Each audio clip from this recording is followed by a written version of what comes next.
We light up the world. We light up the world. Welcome to Fire to Inspire, the podcast. I'm your host, Angel Yasmin, and today's quote is, "Love isn't found, it's created." Today's episode, we will dig deep on relationships. Whether you are single, married, divorced, or searching for love, keep listening because you're definitely in for a sweet treat. I'm extremely ecstatic about our very special guest today. His name is Tony Gaskins, who is a husband, father, best-selling author, international speaker, celebrity coach, and a consultant. So we're also going to discuss his new book he recently published, Make It Work. Tony Gaskins, welcome to the show. Thank you so much for choosing us to be here today. Thank you for having me. Yes. So I want to know, give us a quick rundown of your background. Like, how did you become a relationship expert? Really, when I was 22, it was a young lady who suggested that I write a book because I gave her some relationship advice to give to her brother. And I had been a writer and I wanted to write. And I had also been a ladies' man. And so I had been coaching women since high school on their boyfriends and what to do. And so I just hadn't thought about writing a book yet. And so when I wrote the book, it kind of started to spread. And women started coming and saying, hey, I need more advice, And these women were in their 30s and 40s. So I was like, wow. And I realized that the voice of a man speaking up, being transparent, being honest on love and relationships was rare. And that's kind of what carved the lane for me. Now that's good. Now I really do want to kind of dig in on what you were talking about when you call teachers of love. The foundation of love is very important because you need to know how were you taught love. Can you kind of expand on that and kind of tell us a little bit more about it? I'm really talking about like our parents, our friends, our aunts and uncles, grandmother, grandfather. As you're growing up, you look around and you see relationships around you. Yes. And the ones that you see the most is where you learn how to love. So for me, I saw my aunts who were being abused, cousins being abused. Yes. I saw some discord in my own home. And so those became my teachers of love. And that's what I thought love was, which was pain. And so every person, if you look over your life, you will recognize there's a group of people who shaped your idea of love. Yeah. So, I kind of want to go a little deeper because you have a great story. Talk about your biological parents. You had both of your parents in your life, right? Yeah. So what did that look like? Having two parents, my parents, they started dating so young. They got together in the 8th grade. So for me, I saw marriage, but I also saw toxic marriage. And so I wanted to be married, but I knew that they didn't necessarily know how to love. And so I was going about it, and I started looking for my wife at 16 years old. Wow. And the only thing I knew to do was to put full court press on a woman, is what I call it. Like try to be with her intimately. And it was a guy told me, he said, if a woman lies down with you inside of 2 weeks, that's not your wife. And so that, in essence, ran my numbers up really quickly. And what I started to realize is, wow, a lot of women don't understand the prize that they are. Don't understand the value in their body, their mind, what they bring to the table. And so that's kind of really what gave me so much experience at such a young age. And so when I changed my life, when I met my wife, I knew so much about the things that women overlooked or the things that they didn't do, which allowed men to be able to come in and take advantage. Yeah, and be dumb, play dumb, right? Right. We don't want that. We want you guys to have standards. Right. And so we're going to kind of go a little further, but we'll come back to that one, okay? You say love can be very difficult because it requires you to be selfless. Not selfish, but selfless. Explain what it means to be selfless in a relationship.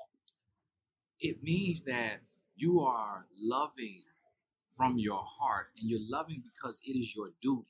You're loving That's good. because it is up to you to love, and you're not expecting reciprocation. Okay. You're not keeping score. Now, eventually, self-love will say, is this person reciprocating? Okay. And then you have to make a decision. But when you are selfless, you're loving because that's what you're supposed to do. So I don't love my wife based on how much she loves me. I love her based on how much I'm supposed to love, my capacity for love. And if I was to keep score, I would, in my mind, it may appear that I love her more than she loves me. But to be selfless, you don't keep score. Come on. You just That's love. good. And if the person you chose is the right person, they will selflessly reciprocate that love.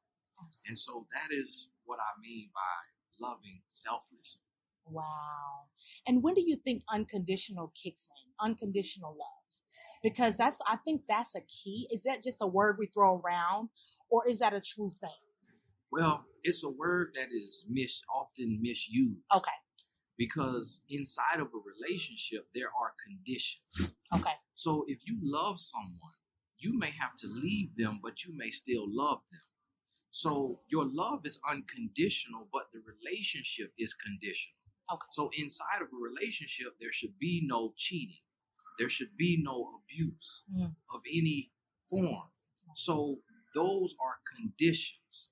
And if a person doesn't abide by those conditions, then you have to take your unconditional love and leave that relationship. And you may still love them. You may forgive them. You may pray for them. You may send them some money and want to help them in a hard time. But a relationship has to have conditions. Yes. And also, you have to take the limits off of yourself. I love in chapter 2 that you talk about how to love yourself and not hate yourself. Can you expand on that a little bit? Really, I'm talking about addressing the insecurity. There you go. So we have to look at ourselves and look at every area that the world has made us feel less than. And so whatever parts of you that you don't like, it's because of the media or the kids you went to school with or what people said about you. Yeah. And so we will take that and we assume that identity of less than. Okay. And then now you have to compromise. That's one side of it. The other side is if something happened to you. So if someone took advantage of you, someone used you, abused you, now you accept that as your identity and say, I have to continue to compromise because I'm this, or because this happened to me, or because I'm this height, this size, this race. Yeah, get there. You know? Let's talk about that. Yeah. Those things make us go into a relationship. So a woman could look at herself and say, look, I don't look like the girl on the music video, in the magazine, the actress. So I need to be happy that any man would even want me. And so now she will settle for a man who is dogging her out and mistreating her just because she's happy to have somebody. Because she's told herself that she's not worthy because of what the media promotes. Wow, that's so powerful. I think that's very imperative that women that are insecure, even men, they don't settle for just anybody in a relationship. Right. You really do have to, that's when you need to have some limitations, some standards about what you want and stick to them. You know, is that's where I think, because sometimes your standards can be too high and then you never have anybody. Right. But then your standards can be so low that you're desperate, and you don't want to be desperate. You want to be in that relationship where you feel complete, you feel whole, and that person takes you for who you are. So my next question is, what are the signs of a toxic relationship? And what should you do to avoid them? When you really weigh the pros and the cons, and you ask yourself, do I come alive in this relationship? Does it feel like freedom, or does it feel like prison? Can I love myself? Can I trust my partner? Do I feel like I'm an individual who is being interdependent in this relationship? Not independent and not a dependent. I'm not being physically, verbally, emotionally, financially, or socially abused. So none of that exists. And I can be myself. I can flourish. I can pursue my dreams. That is a healthy relationship. So often we have relationships where a man may say, you can't wear this, you can't talk to this woman, you can't go here, you can't do that. This is your allowance this week, that's all you can spend. Oh, here's your paycheck, I'll handle all the money. So you have financial abuse, now you have social abuse. You know, a woman may attack her man and say, you'll never be nothing, you're not a man. You better be glad I'm with you. I'm used to guys who look like this and do this and got this kind of money. My dad had this and did that. And so now this man feels less than and beat down. And so it can go both ways. And now we have this toxic relationship. And so that is what it looks like. And I always tell people that a peaceful relationship where you're not knocked down, drag out, break up to make up, that's not a fantasy. That's not a fairy tale. That can be your reality. And now me going on 12 years of marriage as a millennial and have not had an argument in a decade. We disagree every week, but a disagreement doesn't have to become an argument if you learn how to communicate. Yeah. So you don't have to yell and scream and call names and sleep on the couch and go to bed mad. Ouch, you preacher. can be adults and you can communicate and work through it. Good. So the relationship does not have to be toxic. It can be 100% healthy. And that can become your norm. Yes. Now, I like what you say, communication is not arguing. And that to me, you know, women can be a little spitfire. I am one. I'm going to go ahead and just say, I'm just going to say that. But how do you turn communication into communication and not when you do get heated in those moments? Because my husband's very, different from me, which is good because we're not the same. And I like that. I thank God for that. But how do you turn that energy into good communication? Right. You have to create communication rules. Okay. So my wife and I, in the book I have in that chapter, Arguing is Not Communication, I list out rules that I created for our communication. Okay. That we both kind of came together, sat down and agreed on. So one is wait 1 to 24 hours before addressing the issue. This gives you time to cool down. Another is take turns talking. Another is seek to understand, then be understood. So when you put these things in place, no name calling, no yelling, no cursing. So when you put these things in place, now your communication stays in bounds. And so you're sitting and you're having a conversation just like this. Face to face, sitting down, taking turns talking, not yelling, not cursing, not calling names. You're seeking to understand, then be understood. Now, when I hear what you need and you hear what I need, we both selflessly decide to take action based on our partner's needs. Good. So now this communication is productive instead of destructive. Yes. And that is why I don't believe in arguing. Yes. Instead, you should communicate. That is so good. And I think that all of the world needs to hear that little piece because communication is lost. That's why increase of divorce is there because there is no communication. But I also heard TD Jake say, you got to listen to. Now you can talk so much and both of y'all can be in the room talking, but you're not listening to each other. And that's a number one key in a relationship is to listen as well. Right. So that is so good. Thank you. You blessed me on that one, honey. So what is a good recipe for a healthy relationship? A healthy relationship, honestly, is two people operating from self-love. Mm-hmm. So with self-love, you are selfless in your giving of love, but you also have standards that would require that your partner reciprocates that love. So I have the 4 levels of love, which goes from lust to like to love to self-love. Okay. Most of us get stuck in love, where in love, what that means is you may love this person, but they may not be loving you back.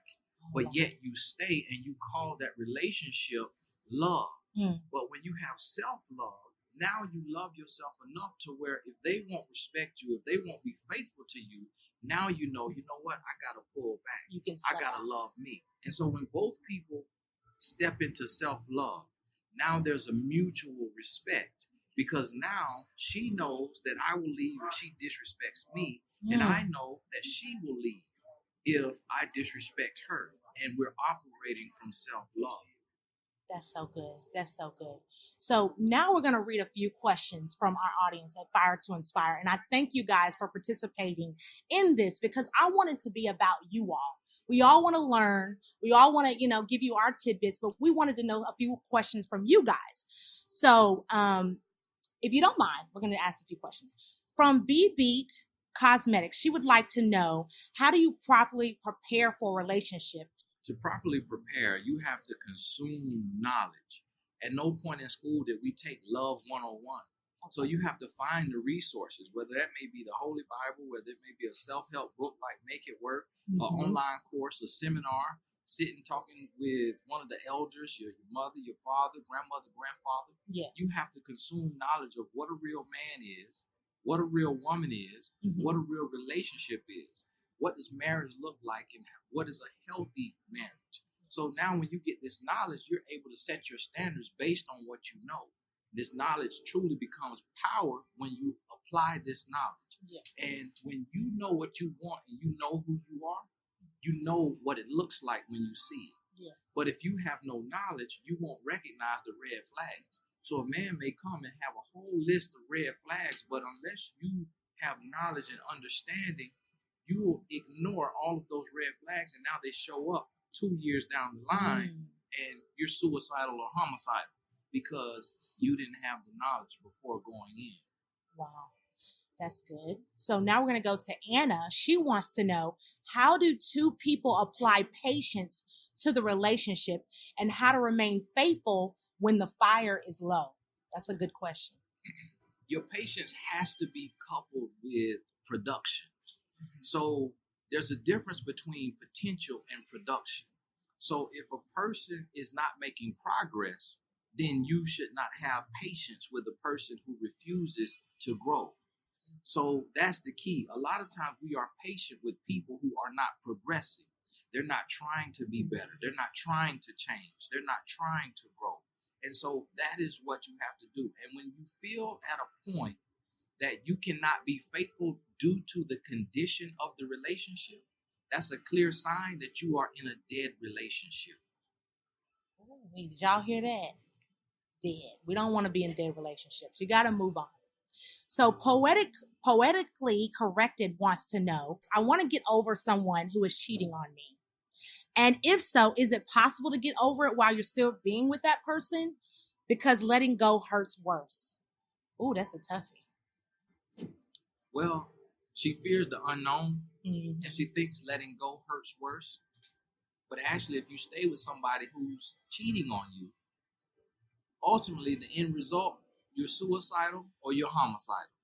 And so letting go, although the fear of the unknown may hurt in the present, when she takes that step and then she has accountability partners, she has a good friend, or she reaches out to a life coach, or she starts reading books and going to seminars, it actually will be easier because pain is a healing agent. And unless you admit that you feel it or you allow yourself to feel it, then you can't heal it. But as long as she's in there, she's masking it. She's covering it up and she's running from the work. Yeah. So she actually will end up stunting her growth. Where she steps into the unknown and feels that little bit of pain, it will begin her healing process. And to add to that, I really feel like if you stay in that relationship, because I've been there, if you stay in that relationship, it's going to hurt you even worse in the process, because each time that he does something to you, because he's going to do it again. I feel like it's a repeated behavior because they're now like, oh, she's going to be there. I done it once. She's not going to leave me. I done it twice. She's really not going to leave me. So each time the blow hurts. And like you said, you're going to become suicidal.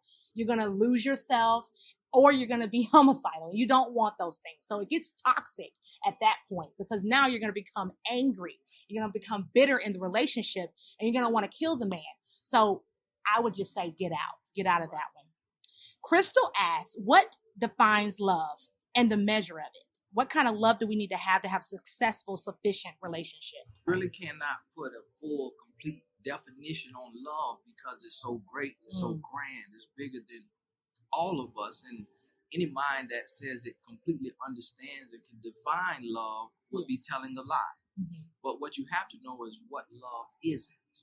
And so when you know that you are not crying more than you're smiling, Yeah. and you're not sad more than you're happy, then you have love.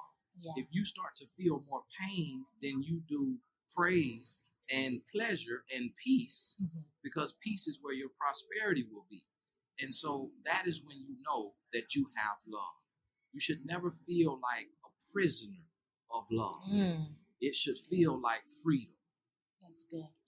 So last question. Well, actually, it's not the last one. Two more questions. Andrea wants to know, in marriage, how do you keep the spice going with busy lives? That's a great question. You have to give your days direction. Okay. It is never a lack of time. It's only a lack of direction. So you have to plan your tomorrows today.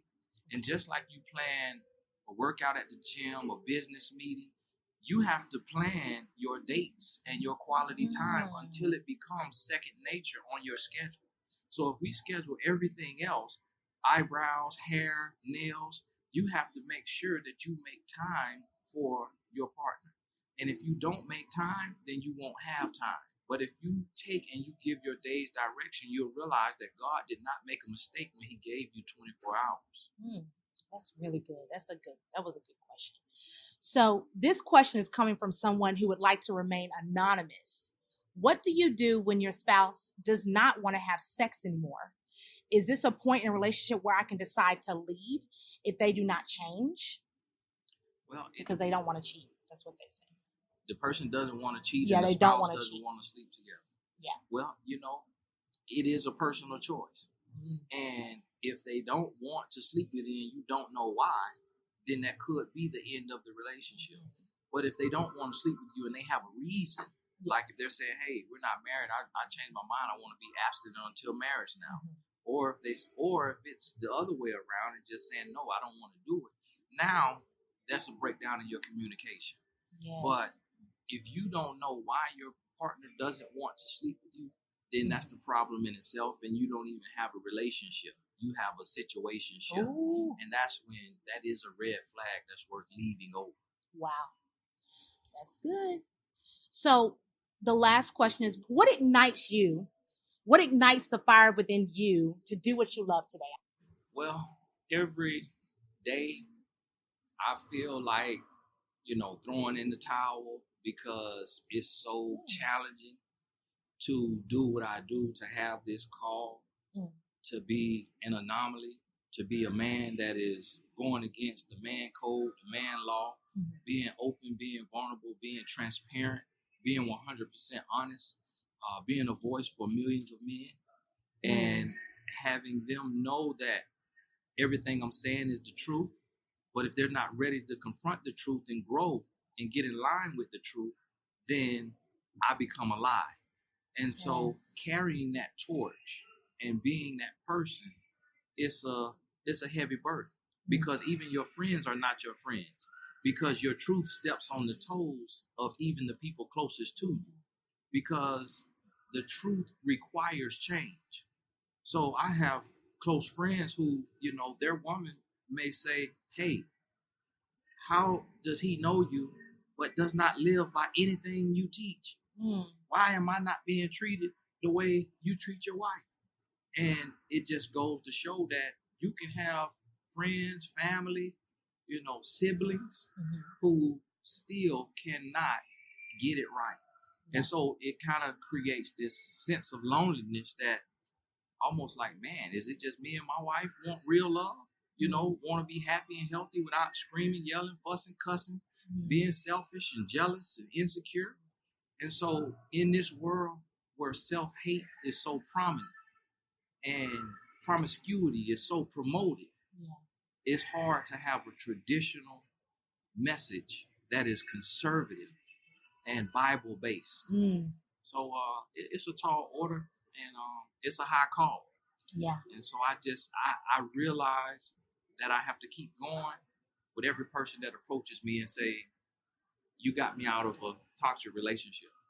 You saved my life."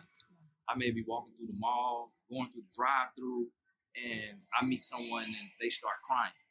Say, "Your message saved my life." And that's what keeps me going. That's what keeps you going. So anyone that's trying to create love, because we know we can't find love, you must create love. What are some encouraging words for anyone that wants to do that? Set standards for you.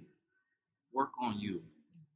When you stop chasing love and you become love, love will find you. That is so beautiful. Well, Tony, we are so excited to have you today. Thank you so much for your expertise. We appreciate it. We really are going to take it home with us. We're going to learn how to love and be love and become love and always exude love. So thank you so much. We appreciate you. So tell us where we can find your amazing book. Make it and work. Shop online. Yep, Yes. everywhere books are sold. Okay, good. If you happen to be in Atlanta, you can stop by the book boutique, get you a signed copy. Yes. Or you can visit my site, TonyGaskins.com. So your local retailer. It's in Walmart, Target, Barnes & Noble. Okay. Anywhere books are sold. And social media? Where can we find you on social media? Tony Gaskins across the board. Instagram, Facebook. Good. Awesome. So thank you everyone for joining our party with a purpose. Be sure to subscribe and review. I'll catch you next week. All right, it's getting real hot up in here because I'm so fired up. When they strike, we light up the world.